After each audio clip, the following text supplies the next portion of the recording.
ఓం నమో వెంకటేశాయ. ఈ 2024 మే నెలలో తులారాశి వారి యొక్క మాస ఫలితాలు ఏ రకంగా ఉన్నాయో తెలియజేసుకుందాం. మొత్తం మీద గ్రహముల యొక్క సంచార కాలాన్ని పరిశీలిస్తే అష్టమంలో గురుడు ప్రవేశించి సంచారం చేస్తున్నాడు. అలాగే 7వ ఇంట ఉచ్చక్షేత్రగతులైన లాభాధిపతి అయిన రవి 14వ తారీఖు వరకు సంచారం చేస్తూ తదుపరి అష్టమ స్థానంగా చెప్పుకునేటువంటి వృషభ రాశిలోకి రవి ప్రవేశిస్తాడు. అలాగే శుక్రుడు మేషరాశిలోకి తదుపరి వృషభ రాశిలోకి ప్రవేశిస్తాడు. బుధుడు కూడా మేష మాసం చివరిలో వృషభ రాశిలోకి ప్రవేశించి సంచారం చేయటం. ఇలాంటి సందర్భాలలో మరి తులారాశి వారు ఏ విధమైన పరిపాలన, ఏ విధమైనటువంటి జాగ్రత్తలు తీసుకోవాలి, వాళ్ళ పరిస్థితి ఏ విధంగా ఉండబోతోంది మే నెలలో అని చూస్తే అష్టమ గురుడు ఎంతైనా ఇబ్బందికారక గ్రామం.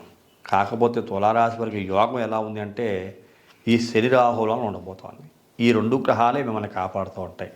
పంచమంలో స్వక్షేత్రాధిపతి అయిన శని, 6వ ఇంట రాహు యొక్క అనుకూలత అఖండమైన యోగాన్ని కలిగిస్తోంది.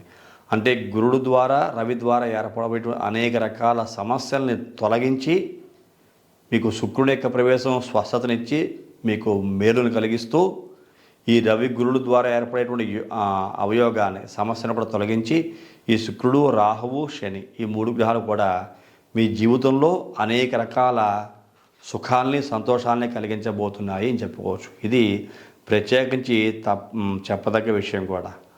అలాగే ఈ తులారాశికి చెందిన తండ్రికి సంబంధించిన ఆరోగ్య విషయంలో జాగ్రత్తగా ఉండండి. ఏదైనా తండ్రికి అనారోగ్యంగా సూచిస్తుంటే వెంటనే డాక్టర్ని కన్సల్ట్ అయ్యి చూపించండి. అలాగే కొన్ని సందర్భాల్లో మీరు వేరే ప్రాంతానికి వెళ్ళి జీవనం చేద్దాము అనే ఆలోచనలు కొంతమంది చేస్తారు. అవి సక్సెస్ అవుతాయి కొంతమందికి. అంటే స్వదేశాన్ని స్వక్షేత్రాన్ని వీడి వేరే ప్రాంతానికి వెళదాం, వేరే ప్రాంతంలో మన జీవనం కొనసాగిద్దాం, అక్కడ మన యొక్క అభివృద్ధికి బాటలు వేసుకుందాం అనే ప్రయత్నాలు చేస్తారు.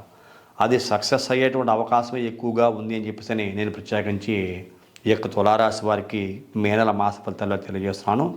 కుటుంబ శ్రేయస్సును కూడా దృష్టిలో ఉంచుకుంటారు. నేను నా కుటుంబాన్ని పోషించుకోవాలి, పిల్లలకి భవిష్యత్తు చూడాలి, జీవనాభివృద్ధి సాధించాలి.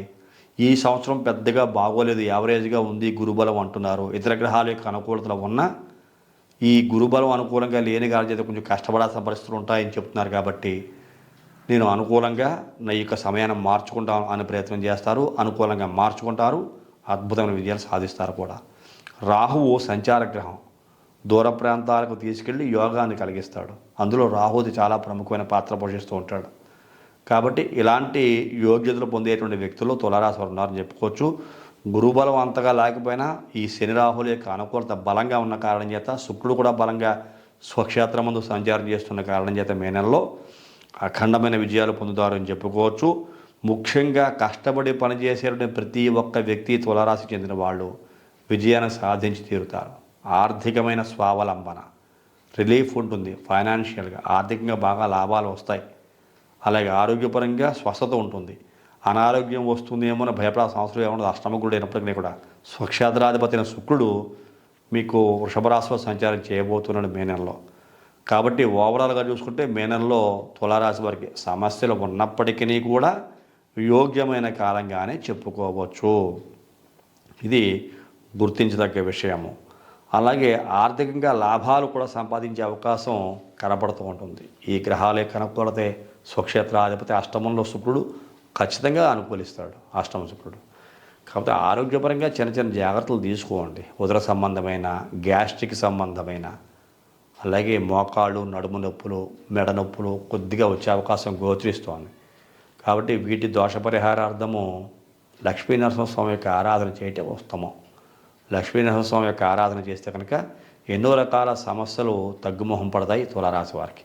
కాబట్టి మీకు దగ్గరలో లక్ష్మీనరసింహ యొక్క దేవాలయం ఉన్నా, లేకపోతే ఒక చిత్రపటం తెచ్చుకుని ఒక ఫోటో మీ ఇంట్లో పెట్టి లక్ష్మీనరసింహస్వామిది దీపారాధన వెలిగించి ఆ స్వామికి చక్కగా పట్టుకు వెళ్ళం కానీ ఏదైనా నివేదన చేసి కష్టాలు తొలగించి స్వామిని నమస్కారం చేసుకుని చాలు.